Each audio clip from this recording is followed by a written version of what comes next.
Good evening to all. तो Indian polity के इस लेक्चर में हम कल बात कर रहे थे मूल कर्तव्यों की, और मूल कर्तव्यों के बाद हमारा नेक्स्ट टॉपिक है यहाँ पे संसदीय शासन प्रणाली। अब जो संसदीय शासन प्रणाली का टॉपिक है ये काफ़ी इम्पोर्टेंट टॉपिक है प्री के लिए भी और मेंस के लिए भी। तो यहाँ से बहुत सारे क्वेश्चन हैं जो आपके एमसीक्यू टाइप आते हैं, और मेंस में भी यहाँ पे बहुत सारा कंटेंट है जो पूछा जा सकता है। कंसेप्चुअल पार्ट है ये। तो यहाँ पर ज़्यादातर स्टूडेंट जब एग्ज़ाम की तैयारी करते हैं तो वो एक गलती करते हैं कि यहाँ पर सिर्फ वो सीधा राष्ट्रपति से शुरू होकर आर्टिकल याद करने लग जाते हैं। तो सिविल सर्विसेज में या अन्य किसी एग्ज़ाम में सीधे आर्टिकल याद आपको नहीं करने हैं, कंसेप्ट समझकर आगे बढ़ना है। क्योंकि मैं आपको बार बार कहता हूँ कि पॉलिटी और इकोनॉमी ऐसे चैप्टर हैं, इंडियन इकोनॉमी, जहाँ से क्वेश्चन कंसेप्ट बेस आएंगे और काफ़ी अच्छे क्वेश्चन यहाँ से आ सकते हैं। तो चलिए शुरू करते हैं संसदीय शासन प्रणाली। तो अब मुख्य बात यह है कि हम संसदीय शासन प्रणाली की ही बात क्यों कर रहे हैं, क्योंकि भारत ने स्वतंत्रता के बाद इस प्रणाली को अपनाया है। ठीक है, यहाँ पर इस प्रणाली को अपनाने की बात से एक बात ये सामने आती है कि क्या कोई और भी वैकल्पिक प्रणाली है। तो बिल्कुल यहाँ पर एक और वैकल्पिक प्रणाली है जिसे अध्यक्षात्मक शासन प्रणाली कहते हैं।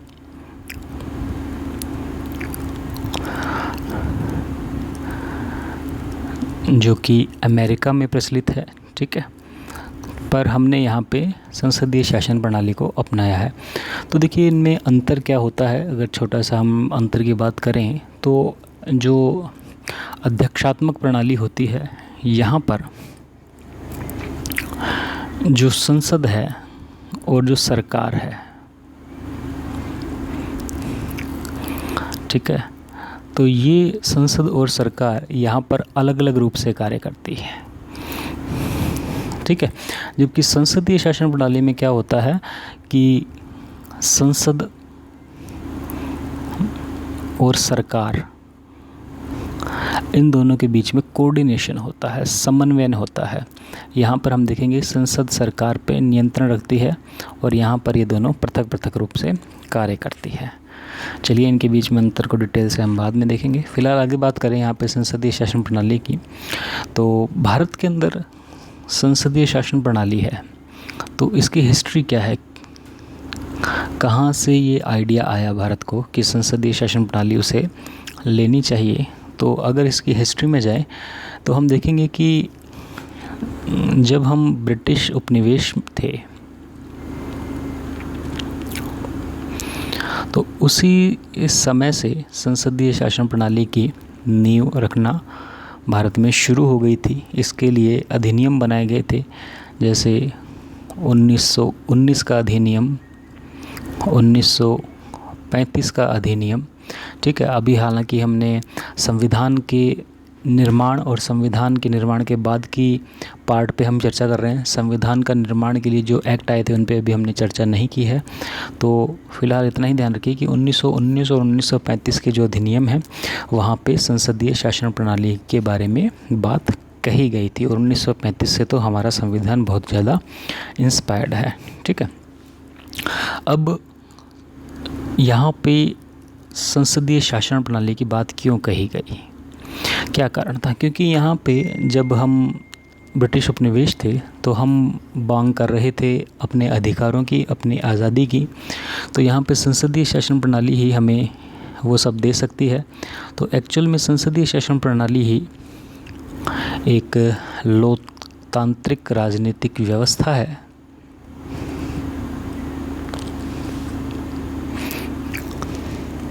ठीक है, जहाँ पे जो सर्वोच्च शक्ति है वो जनता के हाथ में रहती है। ठीक है, और जनता के हाथ में रहने के साथ साथ हमेशा जनता उस पर कंट्रोल भी बनाए रखे, इसलिए संसदीय शासन प्रणाली को यहाँ पे अपनाया गया है। ठीक है, तो ये चीज़ ध्यान रखिएगा। और इसके बाद हम बात करें ओवरऑल भारतीय संसद की, तो ये बहुत बेसिक सा क्वेश्चन है जो कई एग्जामों में पूछा गया है कि भारतीय संसद की संरचना किस तरह से हुई है। तो इसमें ध्यान रखिएगा, इसमें जब ऑप्शन आते हैं लोकसभा प्लस राज्यसभा प्लस राष्ट्रपति, इन तीनों को मिलाकर हम भारतीय संसदीय व्यवस्था की बात करते हैं। तो इस तरह के ऑप्शन आते हैं तब जहाँ पे ज़्यादातर स्टूडेंट गलती करते हैं कि राष्ट्रपति को छोड़ाते हैं, ठीक है, केवल वो लोकसभा और राज्यसभा को ही संसद मानते हैं, जो कि एक अधूरी बात है, ठीक है, क्योंकि ओवरऑल जब भी संसदीय इस व्यवस्था में कानून बनेगा तो वहाँ पे या तो राष्ट्रपति की पहले से मंजूरी ले ली जाएगी या राष्ट्रपति के बाद में उस अधिनियम पे साइन होंगे, ठीक है, ये चीज़ें ध्यान रखिएगा। तो चलिए अब आगे थोड़ी और बात करते हैं जो सिविल सर्विसेज में पूछी जाती है अक्सर, कि भारतीय संसद प्रणाली की प्रमुख विशेषताएं क्या हैं। तो देखिए, अब एक एक पॉइंट को ध्यान से समझिएगा, यहाँ से इम्पोर्टेंट क्वेश्चन आपके बनते हैं प्री के अंदर, क्योंकि 2018 आरएस मेंस का और प्री का क्वेश्चन आप देखेंगे पेपर, तो पॉलिटी के क्वेश्चन काफ़ी डेप्थ में पूछे गए हैं, कंसेप्ट में पूछे गए हैं और फैक्चुअल चीज़ें कम पूछी गई हैं वहाँ पे। तो देखिए, पहली विशेषता है कि यहाँ नाम मात्र व वास्तविक कार्यपालिका होती है।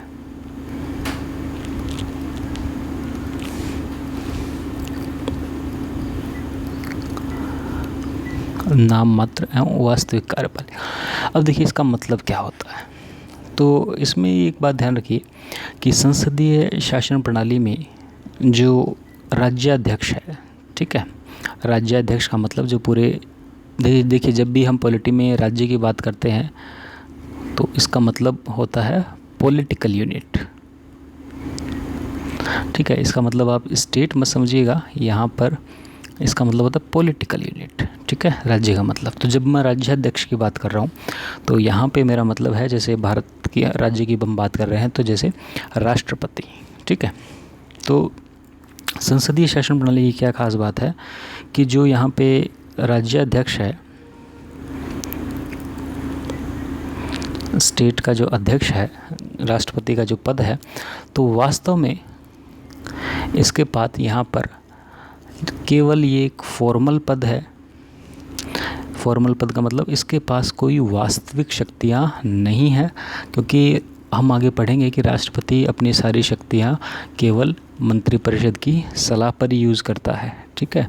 तो यहाँ पर जो भी इनको शक्तियाँ मिली है राज्याध्यक्ष को, वो केवल नाम मात्र की शक्तियाँ हैं, यहाँ पर वास्तविक शक्तियाँ राष्ट्रपति के पास नहीं है, ठीक है। जबकि भारत से अलग अगर आप एग्जाम्पल की बात करेंगे, जैसे हम बात करें ब्रिटेन की बात करें, तो वहाँ पर क्या होता है कि वहाँ पर इस तरह की पोस्ट ही नहीं होती, ठीक है। तो इसको ध्यान रखिएगा, वहाँ पर वास्तविक शक्तियाँ एक्चुअल में प्रधानमंत्री के पास ही यहाँ रहती हैं, ठीक है। तो ये फ़र्क है संसदीय शासन प्रणाली में, ये हमारे भारत की यूनिक व्यवस्था है। यहाँ पर वास्तविक कार्यपालिका पूरी मंत्रिपरिषद होती है और प्रेसिडेंट के पास केवल नाम मात्र की शक्तियाँ होती है। चलिए अगली बात, यहाँ पर जो संसद है वो देश में कानून निर्माण करती है, ठीक है। ये आप सभी को पता है कि संसद के किसी भी सदन में कोई विधेयक आता है और लास्ट में उस पर राष्ट्रपति के साइन होते हैं और वो कानून बन जाता है। तो यहाँ कानून निर्माण का कार्य है वो संसद के द्वारा ही किया जाता है, ठीक है। इस कानून के द्वारा पूरा देश प्रशासित होता है, ठीक है। तो हम ऐसे कह सकते हैं कि संपूर्ण देश का प्रशासन, ठीक है, तो वो यहाँ पर संसद पे ही केंद्रित है। तो मतलब संसद ही एक केंद्र है पूरे देश की शक्ति के रूप में, ठीक है, सत्ता के रूप में यहाँ पे संसद दिखाई देती है। तो ये है दूसरी पॉइंट आपका, इसको ध्यान रखिएगा। तीसरी बात, संसदीय प्रणाली की ही खास बात है कि यहाँ पर आप देखेंगे कि जो प्रेसिडेंट है, जो राज्याध्यक्ष है, जिसके भी हमने बात की, केवल फॉर्मल पद है, शक्तियाँ नहीं होती, परंतु ये नियुक्त करता है शासन अध्यक्ष को, जैसे पीएम। ठीक है। अब यहाँ पे आपको पता है कि राष्ट्रपति के द्वारा ही प्रधानमंत्री को नियुक्त किया जाता है। ठीक है। और प्रधानमंत्री के परामर्श से ही फिर वो मंत्रियों की नियुक्ति करता है। तो यहाँ पर फॉर्मली पावर ये प्रेसिडेंट के पास है। तो ये भी संसदीय शासन प्रणाली की हमारी यूनिक विशेषता है। ठीक है, इसको ध्यान रखिएगा। चलिए अगली बात, अगली विशेषता है यहाँ पे कि संसदीय प्रणाली में बहुदलीय व्यवस्था है हमारे यहाँ, और यहाँ पे वही दल सरकार का निर्माण करता है जिसे स्थायी और स्पष्ट बहुमत मिलता है। ठीक है। और जब चुनाव हो जाते हैं और बहुमत प्राप्त हो जाता है, तो बहुमत जिसे प्राप्त होता है वो दल अपने नेता को भेजता है। ठीक है। और वो प्रधानमंत्री नियुक्त हो जाता है वहाँ पे। ठीक है। और यदि वो दल अगर किसी भी वर्ष बहुदलीय व्यवस्था में अगर साझा सरकार बन रही है और स्पष्ट बहुमत नहीं है, या शुरू में तो सभी ने समर्थन किया और बाद में अगर वो अपना समर्थन वापस ले लेते हैं, तो वहाँ पर वो बहुमत खो देती है और उसे त्यागपत्र भी देना पड़ता है। तो इसका मतलब ये हुआ कि ओवरऑल यहाँ पे संसद का रोल इम्पोर्टेंट हुआ। सरकार संसद के प्रति लगातार उत्तरदायी बनी रहती है। ठीक है। तो ये चीज़ भी यहाँ पे ध्यान रखिएगा। अगली बात है कलेक्टिव रिस्पॉन्सिबिलिटी या सामूहिक उत्तरदायित्व। अब आप इसमें सोचेंगे कि सर ये प्रश्न किस तरह से एमसीक्यू में पूछा जाएगा। तो ये जैसे मैं पॉइंट लिखा रहा हूँ उसी तरीके से आपसे पूछेगा कि निम्न में से संसदीय शासन व्यवस्था की कौन सी विशेषता है या निम्न में से कौन सी विशेषता नहीं है। तब आपको ये सभी पॉइंट ध्यान में रखने पड़ेंगे। ठीक है। अब सामूहिक उत्तरदायित्व क्या होता है कि मान लीजिए कि किसी दल की सरकार बनी तो मंत्रिमंडल का गठन हुआ। अब ये मंत्रिमंडल एक यूनिट के रूप में काम करता है, एक यूनिट के रूप में। ऐसा नहीं है कि यहाँ पे अलग अलग मंत्रियों की अलग अलग रिस्पॉन्सिबिलिटी रहेगी संसद के प्रति, ये एक यूनिट के रूप में काम करेगा। इसका मतलब ये है कि यहाँ पर एक भी मंत्री के खिलाफ अगर संसद में अविश्वास प्रस्ताव पारित हो जाए, एक भी मंत्री के खिलाफ, तो इसका मतलब ये नहीं है कि केवल वही मंत्री यहाँ पर अपना रेजिग्नेशन देगा। यहाँ पे पूरा मंत्रिमंडल अपना रेजिग्नेशन देना पड़ेगा और इस तरह से यहाँ पे सरकार गिर जाती है। तो ये चीज़ भी हमारी यूनिक है, हमारी संसदीय शासन व्यवस्था की विशेषता है। इसको भी ध्यान रखिएगा। चलिए अगली बात करते हैं यहाँ पे कि इस व्यवस्था में जो मंत्री होते हैं वो संसद के सदस्य होते हैं।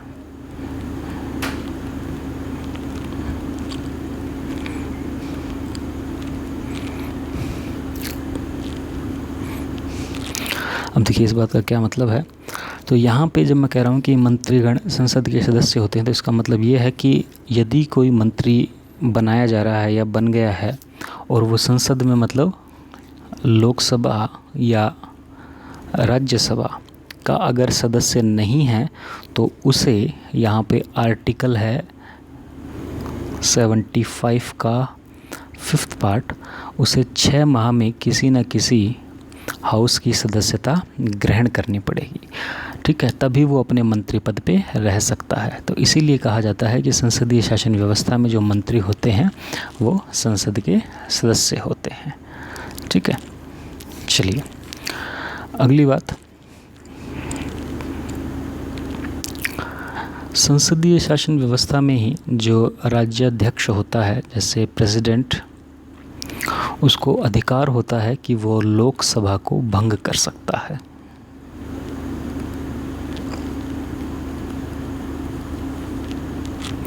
राज्याध्यक्ष को यह अधिकार है कि वो लोकसभा को भंग कर सकता है, पर स्थितियां ऐसी होनी चाहिए।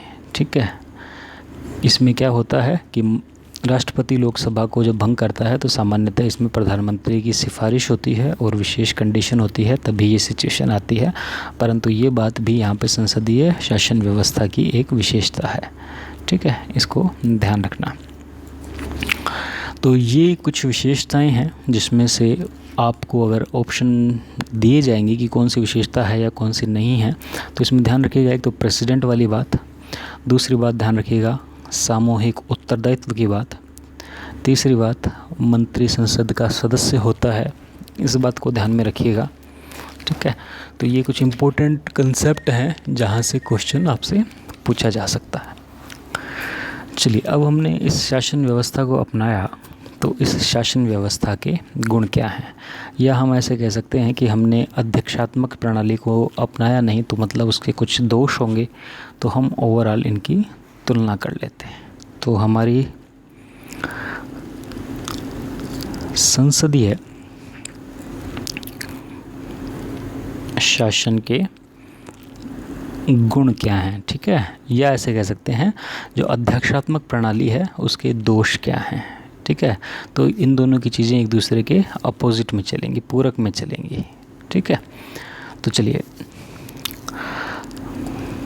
पहली बात ध्यान रखनी है जो हमने शुरू में ही कही कि संसदीय शासन प्रणाली में यहाँ पर जो विधायिका है, संसद है, और जो सरकार है जिसे कार्यपालिका कहते हैं, इन दोनों में यहाँ पे समन्वय रहता है, कोऑर्डिनेशन रहता है यहाँ पे, ठीक है। यहाँ पर संसदीय शासन प्रणाली में क्या होता है कि जो कार्यपालिका है जिसे हम गवर्नमेंट कहते हैं या सरकार कहते हैं सामान्य भाषा में, तो यहाँ पे मंत्री हैं। अब ये मंत्री हैं तो सरकार के, पर ये यहाँ पे संसद के सदस्य भी होते हैं और संसद के प्रति उत्तरदायी भी होते हैं। तो ये एक अच्छी बात होती है कि इन दोनों में कोऑर्डिनेशन है और यहाँ के मंत्री दोनों के सदस्य भी हैं, ठीक है। तो इस तरह से, इस वजह से उत्तरदायी शासन की यहाँ पर स्थापना हो जाती है, ठीक है, क्योंकि मंत्रिमंडल रिस्पॉन्सिबल होता है यहाँ पे, इसको ध्यान रखिएगा। फिर एक यूपीएससी में एक बार क्वेश्चन पूछा गया था कि किस तरह से जो संसद है वो सरकार पे अपना नियंत्रण रखती है। ये क्वेश्चन पूछा गया एमसीक्यू में, ठीक है, 3-4 साल पहले।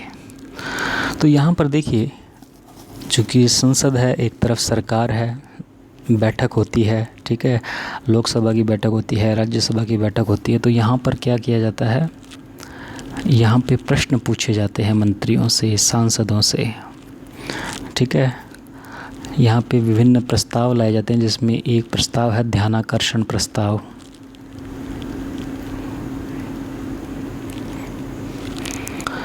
सरकार के प्रति निंदा प्रस्ताव लाया जा सकता है, अविश्वास प्रस्ताव यहाँ पे लाया जा सकता है,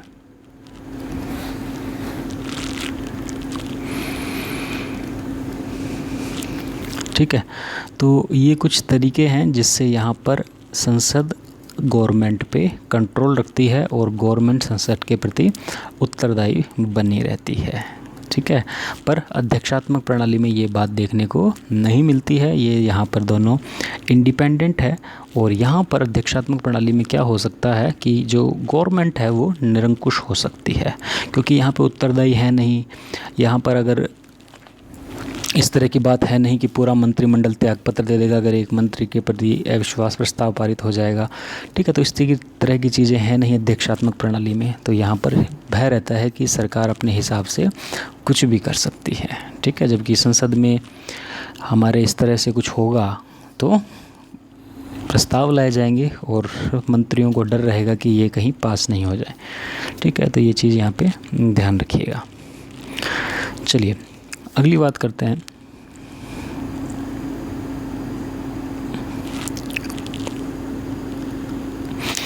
तो यहाँ पे अगली बात ध्यान रखिएगा कि संसदीय शासन प्रणाली में हमेशा एक वैकल्पिक शासन बनाने की व्यवस्था होती है। इस पॉइंट को समझिएगा,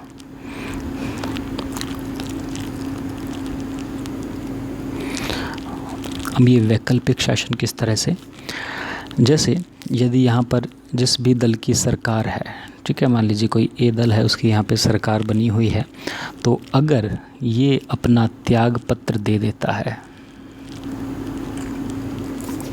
ठीक है, तो यहाँ पर जो विपक्षी दल है, बी दल है, उसको मौका मिल जाता है कि वो अपनी सरकार का निर्माण कर सकता है, ठीक है। इसके त्याग पत्र की दशा में इस तरह की स्थिति यहाँ पे देखने को मिल सकती है, ठीक है।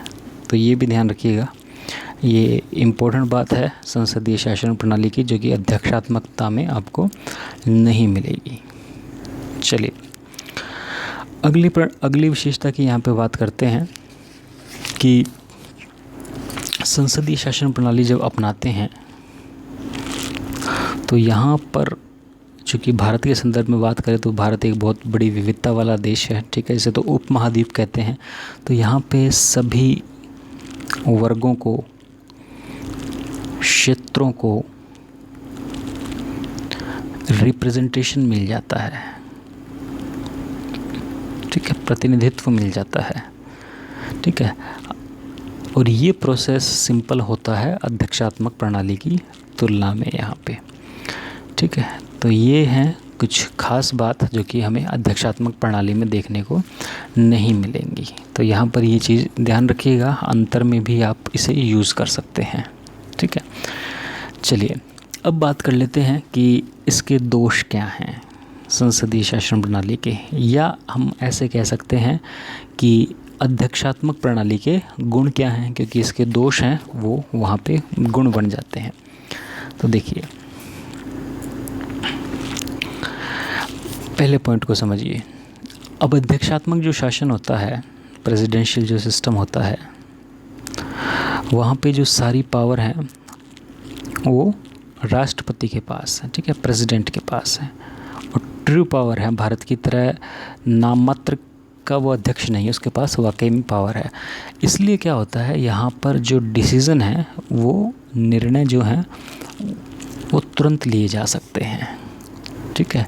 जबकि हमारे संसदीय शासन व्यवस्था में क्या होगा, निर्णय लेने के लिए आप सभी को पता है यहाँ पे प्रस्ताव लाया जाएगा, ठीक है, फिर मंत्रिमंडल में डिस्कशन होगा, और मंत्रिमंडल में कई मंत्री तो प्रधानमंत्री से भी सीनियर होते हैं, ठीक है, अनुभव में, फिर उन पर डिस्कशन होगा और अंत में निर्णय लिया जाएगा। तो यहाँ पे जो निर्णय लेने की प्रक्रिया है वो धीमी है, ठीक है, यहाँ पे निर्णय लेने की प्रक्रिया तेज़ है। चलिए अगले पॉइंट की बात करते हैं। देखिए अब ये जो चीज़ है ना, निर्णय लेने की प्रक्रिया धीमी और तेज, ये कभी कभी फ़ायदेमंद भी होती है और कभी कभी नुकसानदेह भी होती है, डिपेंड करता है कि प्रेसिडेंट का निर्णय कैसा है, ठीक है। यहाँ पे तो पूरा विचार विमर्श होकर निर्णय लिया जाएगा और वहाँ पर इस तरह से एक तरफा निर्णय लिया जा सकता है, ठीक है। तो इसके दोनों ही पक्ष हैं, पर इसे फ़ायदे के रूप में गिना जाता है। चलिए अगला पॉइंट है यहाँ पे इम्पोर्टेंट, कि जो संसदीय शासन प्रणाली है तो उसमें हमेशा अस्थिरता बनी रहती है, ठीक है। अगर किसी भी दल को बहुमत नहीं मिला और साझा सरकार बनी तो हमेशा वो अस्थिर रहेगी, और वो जो भी डिसीज़न लेगी उसमें उसको अपने जो सहयोगी दल हैं उन सभी के निर्णयों का स्वागत करना होगा, सम्मान करना होगा। इसलिए जो देश हित के निर्णय हैं वो कई बार इस वजह से यहाँ पे नहीं लिए जाते, ठीक है। ये इसका हमारी प्रणाली का एक दोष है, और ये दोष हमें अध्यक्षात्मक प्रणाली में देखने को नहीं मिलता, ठीक है, इसको ध्यान रखिएगा। अगली बात है कि हमारी संसदीय प्रणाली में जो मंत्री आते हैं, ठीक है, या सांसद जो आते हैं, तो यहाँ पर इनमें कार्यकुशलता या स्किल नहीं होती। आप सभी को पता है कि यहाँ पर मंत्री बनने के लिए या सांसद बनने के लिए कोई शैक्षिक योग्यता तो निर्धारित है नहीं, ठीक है। और यहाँ पे अगर बहुदलीय सरकार है तो विभिन्न दलों को खुश करने के लिए किसी को भी मंत्री बनाया जा सकता है दलीय आधार पे, जिसमें वो क्षमता ही ना हो। परंतु अध्यक्षात्मक प्रणाली में इस तरह की चीज़ें देखने को नहीं मिलेंगी, ठीक है, तो ये भी ध्यान रखना। तो ये कुछ यहाँ पे संसदीय प्रणाली के दोष हैं जो आप लिख सकते हैं, और यही जो दोष हैं ये अध्यक्षात्मक प्रणाली के गुण बन जाते हैं। चलिए, अब यहाँ पे जो मैंने अभी आपसे पिछला पॉइंट डिस्कस किया था कि विधायिका और कार्यपालिका में समन्वय होता है, और यहाँ पर इन दोनों के बीच में हमेशा संसद कार्यपालिका पे नियंत्रण रखती है। तो ये क्वेश्चन पूछा गया था, तो इसको थोड़ा सा और डिटेल में करते हैं। संसद वर्सेस कार्यपालिका या विधायिका वर्सेस कार्यपालिका।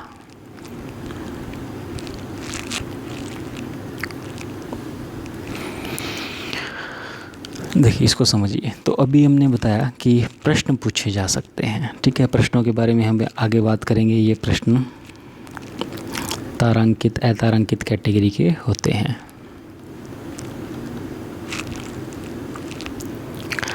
ठीक है। अभी बताया कि ध्यानाकर्षण प्रस्ताव, निंदा प्रस्ताव, अविश्वास प्रस्ताव लाया जा सकता है। उसके अलावा यहाँ पे विभिन्न संसदीय समितियाँ होती हैं, जैसे आपने पढ़ा होगा जब स्पेक्ट्रम घोटाला हुआ, कोल घोटाला हुआ, तो संसदीय समितियों की रिपोर्ट आई। उस रिपोर्ट के आधार पर यहाँ पे ब्लेम को जस्टिफाई किया गया कि वाकई में हुआ है। तो ये जो विभिन्न संसदीय समितियाँ होती हैं, जिसमें लोक लेखा समिति, प्राक्कलन समिति, इनके बारे में हम आगे पढ़ेंगे, ये भी सरकार पे कंट्रोल करती है, ठीक है। तीसरा, जब भी बजट पास करना होता है तो बजट की जो अनुमति है वो हमेशा संसद से लेनी पड़ती है, ठीक है। इसके अलावा जो भारत सरकार की संचित निधि है, ये सब चीज़ें आपकी अभी आने वाले टॉपिक में क्लियर होती जाएंगी। तो संचित निधि से जो धन निकालना होता है तो इसकी अनुमति भी संसद देती है, ठीक है। यहाँ पर हम देखें, राज्यसभा जो है वो अखिल भारतीय सेवाओं को सृजित कर सकती है अपने आर्टिकल 312 के तहत। तो ये भी एक तरह से नियंत्रणकारी कार्य हो गया। तो इन सभी तरीक़ों से यहाँ पर संसद और कार्यपालिका में तारतम्य या कोऑर्डिनेशन बना रहता है, ठीक है। चलिए, ये तो हो गया संसद वर्सेस कार्यपालिका। अब हम बात कर लेते हैं संसद वर्सेस न्यायपालिका।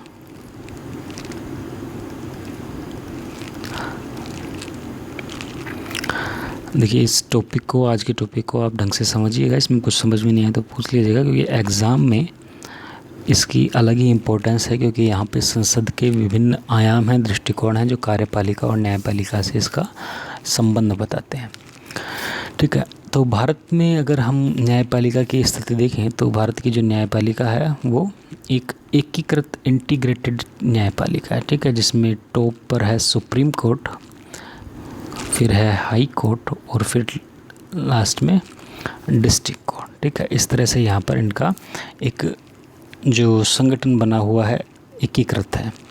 अब यहाँ पर संसद को क्या क्या शक्तियाँ प्राप्त हैं, तो देखिए, यहाँ पे संसद को अधिकार है कि ये न्यायालय के गठन से संबंधित अधिकार क्षेत्र से संबंधित, ठीक है, और पावर के रेगुलेशन से संबंधित, शक्तियों के विनियमन से संबंधित कानून बना सकती है संसद, ठीक है। ये संसद के यहाँ पे अधिकार हैं यहाँ पे, ठीक है। जैसे संसद फॉर एग्ज़ाम्पल यहाँ पे न्यायालय में सुप्रीम कोर्ट के, जैसे न्यायालय की हम बात की जाए, न्यायाधीशों की संख्या की बात की जाए, तो जो सुप्रीम कोर्ट के जजों की संख्या है उसे डिसाइड कर सकती है कि कितने होने चाहिए, ठीक है। यहाँ पर इसके लिए किसी संसद को विशेष बहुमत की आवश्यकता नहीं है। इसके लिए सिंपल मेजॉरिटी चाहिए। सिंपल मेजॉरिटी मतलब जितने भी यहाँ पे वोट दे रहे हैं उनमें से 50+1 वाली, ठीक है। तो सिंपल मेजॉरिटी से यहाँ पे न्यायाधीशों की संख्या में कमी या वृद्धि की जा सकती है। ठीक है, जैसे इससे पहले 26 थी, इसे बढ़ाकर 31 कर दिया गया है। इसके बाद जो जज होते हैं उन्हें हटाने की शक्ति भी यहाँ पे संसद के पास है।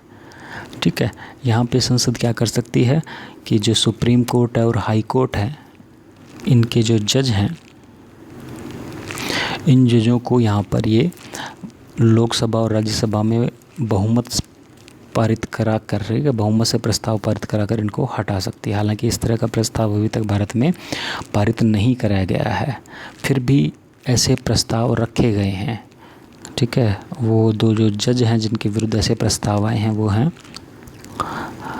रामास्वामी और पीडी दिनकरन।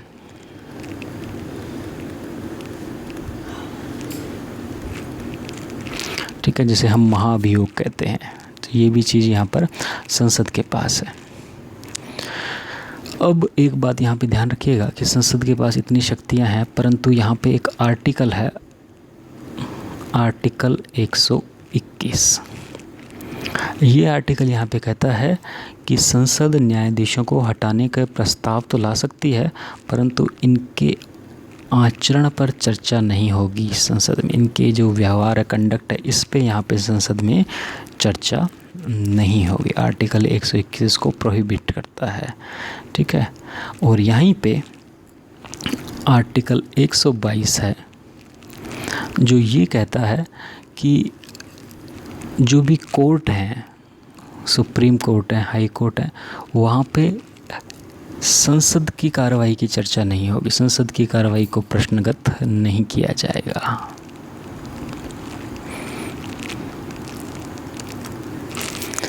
ठीक है, ये चीज़ यहाँ पे ध्यान रखिएगा, क्योंकि ऐसा हो रखा है। एक विवाद हुआ था कि आपने सुना होगा कि संसद में रिश्वत लेके मतदान किया गया था, और रिश्वत लेके मतदान किए जाने के बाद भी सुप्रीम कोर्ट उन्हें दंडित नहीं कर पाया था, इस आर्टिकल 122 के कारण ही। ठीक है, चलिए, तो ये तो हो गई संसद की शक्तियाँ जो कि न्यायालय पे लगती है। अब बात कर लेते हैं कि न्यायालय को किस तरह से संसद के ऊपर शक्तियाँ प्राप्त हैं। तो ये वैसे तो हम बात कर चुके हैं पिछले चैप्टरों में, क्योंकि न्यायालय को संविधान में मौलिक अधिकारों का संरक्षक घोषित किया है। ठीक है, कौन से आर्टिकल से? आर्टिकल 32 सुप्रीम कोर्ट के लिए और 226 हाई कोर्ट के लिए। ठीक है, अब यहाँ पर हमने पढ़े थे कि अगर संसद ने समय समय में प्रयास भी किए हैं अगर मौलिक अधिकारों को कम करने के, तो यहाँ पे सुप्रीम कोर्ट ने अपनी इन शक्तियों का प्रयोग करते हुए वापस उन्हें पलटा है डिसीज़न को। ठीक है, तो यहाँ पे सुप्रीम कोर्ट की शक्ति है। ठीक है, और ये शक्ति आपकी न्यायिक पुनरावलोकन की शक्ति कहलाती है।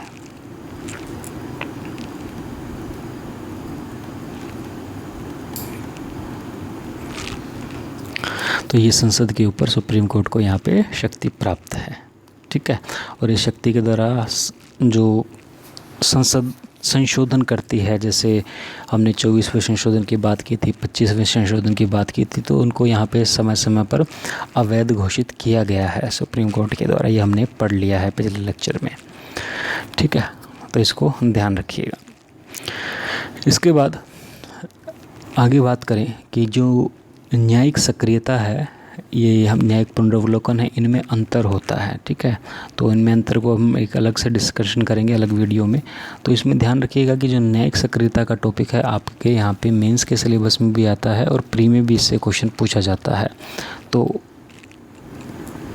न्यायिक सक्रियता के द्वारा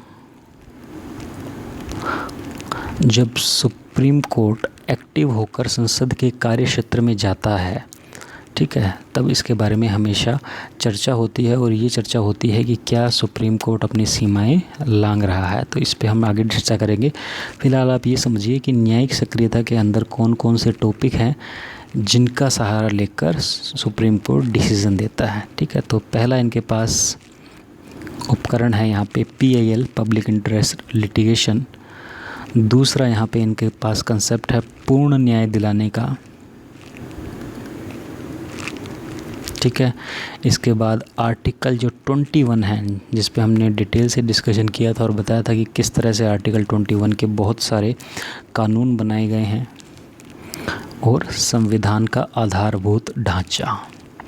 तो इन उपकरणों को प्रयोग करके यहाँ पे सुप्रीम कोर्ट ने कई बार संसद के अधिकारों में कटौती की है, ठीक है।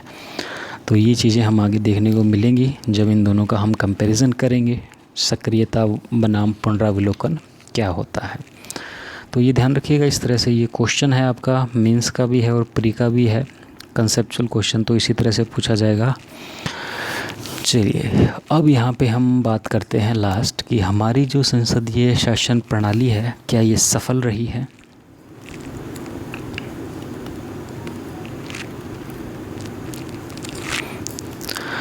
क्या ये सफल प्रणाली रही है? तो देखिए, इसे हम पूरी तरह से तो सफल नहीं कह सकते। क्यों सफल नहीं कह सकते? क्योंकि यहाँ पर जो विपक्षी दल हैं, तो विपक्षी दल सिर्फ आलोचना करते हैं, ठीक है। इनके द्वारा यहाँ पे कोई भी क्रिएटिव जो डिस्कशन है वो नहीं किया जा सकता। तो इसीलिए कहा जाता है कि हमारी संसदीय प्रणाली में, भारत की संसदीय प्रणाली में जो विपक्षी दल की भूमिका है वो हमेशा आलोचना की रही है। कभी भी इन्होंने सरकार को क्रिएटिव डिस्कशन का मौका नहीं दिया, ना कभी सरकार को इन्होंने सराहा है, ना कभी विकास में सहयोग दिया है। तो एक तो कमी ये है, ठीक है, जो इसको पूरी तरह से सफल नहीं होने देती। दूसरी बात, आगे हम बात करें कि जो संसदीय आचरण है, सांसदों का जो आचरण है वो भी सही नहीं है। क्यों? क्योंकि यहाँ पे सांसदों के लिए कोई एजुकेशन क्वालिफ़िकेशन तो निर्धारित है नहीं, ठीक है। और आपने देखा होंगे कि संसद में कई बार इस तरह के भी मुद्दे आए हैं जब सांसद आपस में लड़ रहे हैं, ठीक है, गाली गलौज हो रही है, हाथापाई हो रही है, तो ये आम बातें हो रही हैं। तो इस वजह से भी कहा जाता है कि संसदीय आचरण जैसा होना चाहिए वैसा है नहीं, इसलिए भी ये प्रणाली पूरी तरह से सफल नहीं हो रही है। तीसरी बात, जब संसद चलता है तो अधिकांश सांसद इसमें अनुपस्थित रहते हैं, उपस्थित भी रहते हैं तो प्रश्न नहीं पूछते। प्रश्न इसलिए नहीं पूछते क्योंकि उनको खुद को इस संबंध में इतना या तो ज्ञान नहीं होता या वो खुद इसमें इतने एक्टिवली पार्टिसिपेट नहीं करते। और जब आप सरकार से प्रश्न नहीं पूछेंगे, अधिकार होते हुए भी, मंच होते हुए भी, तो भी वो संसदीय शासन प्रणाली के डिग्रेडेशन को ही दर्शाएगा, ठीक है। चौथा, यहाँ पे आपराधिक पृष्ठभूमि लोग आ रहे हैं,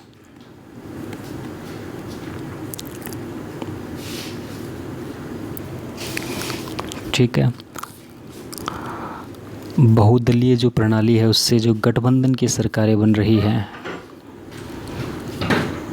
उनके द्वारा भी कोई यहाँ पे क्रिएटिव डिसीज़न नहीं लिया जाता, ठीक है। तो ओवरऑल ये सारे पॉइंट हैं जो कि बताते हैं कि संसदीय शासन प्रणाली हमने अपनाई है, उसके गुण भी हैं, दोष भी हैं, परंतु भारत में ये पूरी तरह से, अभी कहें तो भारत इसका पूरी तरह से लाभ नहीं उठा पाया है। इसमें कुछ सुधार की ज़रूरत है। जैसे हम अपराधों पे अंकुश लगा सकते हैं, आपराधिक गतिविधियों वाले सांसदों को हम ना चुनें, अगली बार एजुकेशन क्वालिफ़िकेशन डिसाइड कर दें, इनकी उपस्थिति का और इनके प्रश्न पूछने का जो डेटा होता है वो हम जनता के सामने रखें।